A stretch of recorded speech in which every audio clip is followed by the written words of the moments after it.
আদাব। আমি সৌমিত্র চ্যাটার্জি, কলকাতার সল্টলেকের একজন স্থানীয় বাসিন্দা। পেশাগত জীবনে আমি একটি প্রতিষ্ঠিত ই-কমার্স ফার্মের অপারেশনস ম্যানেজার। আপনাদের চ্যানেলে বেশ কয়েকটি ভয়ঙ্কর ভৌতিক গল্প দেখার পর আমি বুঝতে পেরেছি যে আপনি বাংলাদেশের বাঙালি এবং আপনার দর্শকদের কাছে এই ধরনের ঘটনাগুলি পৌঁছে দিতে আগ্রহী। মাসখানেক আগে আপনার একটি ভিডিওর কমেন্ট সেকশনে আমি আপনার ইমেল আইডিটি দেখেছিলাম।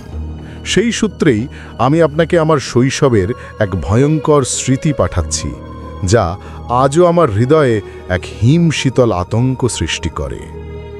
আমার কলকাতায় আগমন নেহাতি ৩ মাসের শিশুকালে। এর অব্যবহিত পরেই আমার বাবা, যিনি ছিলেন পশ্চিমবঙ্গ সরকারের পূর্ত বিভাগের উচ্চপদস্থ কর্মচারী, তাকে উত্তরবঙ্গের এক প্রত্যন্ত হিল স্টেশনে বদলি করা হয়।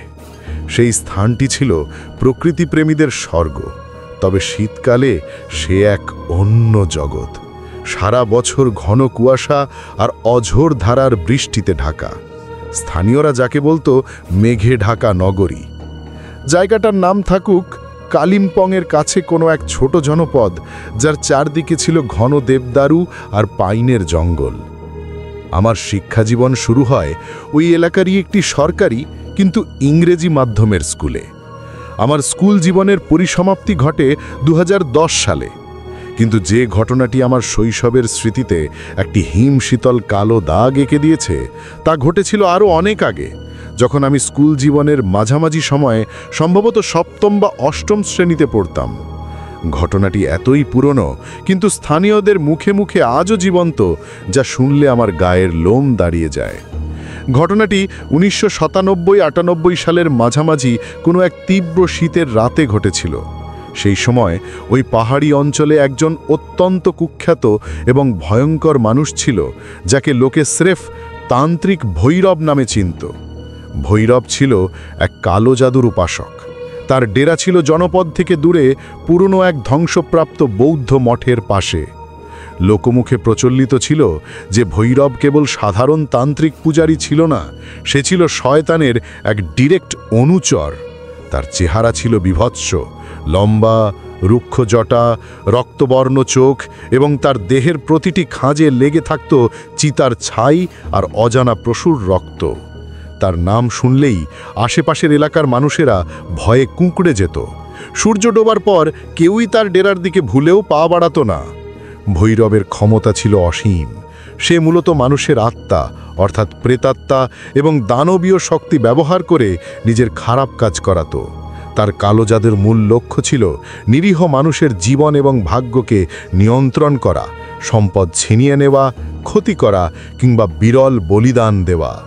স্থানীয়রা বিশ্বাস করত সে আত্মার সঙ্গে চুক্তি করে তাদের মুক্তি না দিয়ে নিজের দাস বানিয়ে রাখত। তার জাদুর প্রভাবে অনেক রহস্যজনক মৃত্যু এবং নিখোঁজ হওয়ার ঘটনা সে সময়ে এলাকায় ঘটেছিল। কিন্তু প্রকৃতির নিয়ম হয়তো এটাই যে আগুন নিয়ে খেলে, সেই আগুনে একদিন তার ঘরও পড়ে।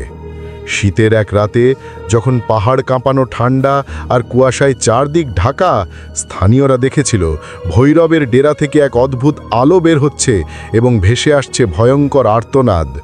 পরদিন সকালে কিছু সাহসী মানুষ, যারা ভৈরবের অত্যাচারে অতিষ্ঠ ছিল, তারা জড়ো হয়ে তার ডেরার কাছে যায়। সেখানে তারা যে দৃশ্য দেখে তা কল্পনারও অতীত ছিল।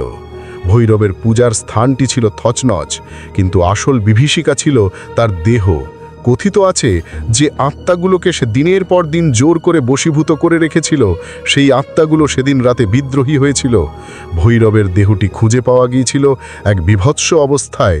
পুরো শরীরে গভীর আঁচড়ের দাগ, যেন বহু ধারালো নখ দিয়ে ছিঁড়ে ফেলা হয়েছে। তার চোখের মণি ছিল উল্টানো আর তার মুখটি ছিল এমনভাবে বিকৃত যেন মৃত্যুর সময় সে এক অসহ্য যন্ত্রণা ভোগ করছিল। স্থানীয়রা মনে করে তার দাসত্বে থাকা আত্মাগুলোই প্রতিশোধ নিতে তাকে করুণতম এবং ভয়ঙ্কর মৃত্যু দিয়েছিল। ভৈরবের মৃত্যু কোনো স্বস্তি নিয়ে আসেনি, বরং সেই হিল স্টেশনটিকে এক নতুন এবং চিরস্থায়ী অভিশাপ দিয়ে গিয়েছিল। ওই ঘটনার পর থেকে ওই মঠের আশেপাশের এলাকা আরও ভয়ঙ্কর হয়ে ওঠে। রাত নামলেই শোনা যেত চাপা কান্নার আওয়াজ, বাতাসের মধ্যে দিয়ে যেত শীতল দীর্ঘশ্বাস। কিছু মানুষ দাবি করত তারা ভৈরবের প্রেতাত্মাকে দেখেছে, আবার কেউ কেউ বলতো ভৈরবের অতৃপ্ত আত্মাগুলো এখনও সেই স্থানে ঘুরে বেড়ায়। স্থানীয় মানুষজন আতঙ্কে দিন কাটাতো। সন্ধ্যায় সূর্য ডোবার সঙ্গে সঙ্গে বাজারের দোকানপাট বন্ধ হয়ে যেত এবং রাস্তাঘাট সম্পূর্ণ জনশূন্য হয়ে যেত। এই অভিশাপ কয়েক বছর ধরে স্থানীয়দের জীবন দুর্বিষহ করে তোলে। মানুষজন ঘরবাড়ি ছেড়ে যেতে শুরু করে। এই চরম পরিস্থিতিতে প্রায় 2 বছর পর এক জনপদ থেকে আগমন ঘটে এক বৃদ্ধ লামা গেশে রিনপোচে। তিনি ছিলেন তিব্বতীয় বৌদ্ধ ধর্মের উচ্চ শিক্ষিত এক সাধক, যিনি আধ্যাত্মিক শক্তি এবং শুদ্ধি মন্ত্রের জন্য পরিচিত ছিলেন। গেশে রিনপোচে গ্রামের মানুষের দুর্দশা দেখে সিদ্ধান্ত নেন যে তিনি ওই অভিশাপ দূর করবেন, কিন্তু কাজটি সহজ ছিল না। তিনি যখন মঠের দিকে এগিয়ে যান, তখন তাকে একের পর এক ভয়ঙ্কর বাধার মুখোমুখি হতে হয়। ভৈরবের প্রেতাত্মা এবং বশীভূত আত্মাগুলো তার মনকে বিভ্রান্ত করতে চায়। তিনি শুনতে পান তার প্রিয়জনের আর্তনাদ, যা তাকে ফিরে যেতে প্ররোচিত করে। মঠের কাছে পৌঁছলে অদৃশ্য শক্তি তাকে শারীরিকভাবে আঘাত করতে থাকে, যেন কেউ তাকে ধাক্কা মেরে ফেলে দিতে চাইছে। রাতে তার ডেরায় অদ্ভুত ছায়ামূর্তি প্রবেশ করত। সবচেয়ে ভয়ঙ্কর ছিল প্রকৃতির বিরোধিতা।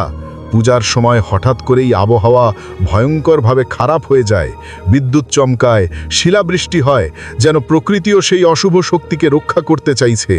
3 দিন ধরে টানা উপবাস এবং কঠিন কালচক্র মন্ত্রের সাহায্যে রিনপোচে মঠের চূড়ায় উঠে এক বিশাল মনগোল আঁকেন। গভীর রাতে প্রচণ্ড ঝড় আর বৃষ্টির মধ্যে তিনি তার চূড়ান্ত শুদ্ধিকরণ পূজা শুরু করেন। কথিত আছে সে রাতে মঠের চারপাশ থেকে ভৈরবের আত্মা এবং তার দাস প্রেতাত্মারা একযোগে ভয়ঙ্করভাবে চিৎকার করতে থাকে। আকাশ বাতাস যেন ফেটে যাচ্ছিল সেই চিৎকারে। স্থানীয়রা দূর থেকে সেই দৃশ্য দেখেছিল। মঠের চূড়ায় নীল সাদা আলোর ঝলকানি, আর তার বিপরীতে কালো ধোঁয়ার মতো কিছু একটা তীব্র বেগে বেরিয়ে যাচ্ছে। চতুর্থ দিন সকালে রিনপোচে মণ্ডলের কেন্দ্রে শান্তভাবে বসেছিলেন। তার চারপাশে সব শান্ত। অভিশাপ চলে গিয়েছিল। ভৈরবের ডেরা থেকে আর কোনো ভয়ঙ্কর আওয়াজ আসেনি। ধীরে ধীরে সেই হিল স্টেশনটির স্বাভাবিকতা ফিরতে শুরু করে। রিনপোচে সেই স্থানটিকে সুরক্ষিত করে দিয়েছিলেন পবিত্র মন্ত্র এবং জল দিয়ে। এই গল্পটি যখন স্থানীয় এক প্রবীণ ব্যক্তির মুখে শুনি, তখন আমার বয়স নেহাতি কম, কিন্তু ঘটনার বিবরণ, পরিবেশের বর্ণনা এবং মানুষের চোখে সেই পুরনো আতঙ্কের ছাপ দেখে আমি রীতিমতো কেঁপে উঠেছিলাম। এমনকি আজও যখন কলকাতার কোলাহলে বসে সেই হিমশীতল পাহাড়ি রাতের কথা ভাবি, আমার মেরুদণ্ড দিয়ে শীতল স্রোত বয়ে যায়। ভৈরবের সেই করুণ মৃত্যু এবং তার পরবর্তী অভিশাপ থেকে মুক্তির কাহিনী প্রমাণ করে যে অন্ধকার শক্তি যত শক্তিশালী হোক না কেন, আধ্যাত্মিক শুদ্ধতা আর সাহস তার উপর জয়ী হতে পারে। এই ছিল আমার ঘটনা। আশা করি আমার গল্পটি ভালো লাগবে বাংলাদেশের দর্শকদের কাছে। ভালো থাকবেন। আদাব।